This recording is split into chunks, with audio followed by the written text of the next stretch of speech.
बीडच्या अंबेजोगाई भागामध्ये झालेल्या मुसळधार पावसामुळे वान नदीला पूर आलेला आहे। या पुराच्या पाण्यामध्ये अंबेजोगाई परळी महामार्गावर तात्पुरता बांधण्यात आलेला पूल वाहून गेलाय।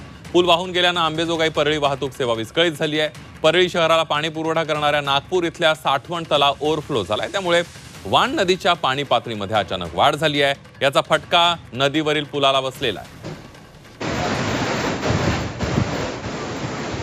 आपण बघतोय बीडमध्ये मुसळधार पाऊस झालेला आहे आणि यामुळे वान नदीला पूर आला। या पुराच्या पाण्यात अंबेजोगाई परळी महामार्गावर तात्पुरत्या स्वरूपात बांधण्यात आलेला पूल वाहून गेला आणि त्यामुळे परळी शहराला पाणी पुरवठा करणाऱ्या साठवण तलाव ओव्हरफ्लो झाला, त्यामुळे वान नदीला पूर आल्याचं पाहायला मिळत आहे।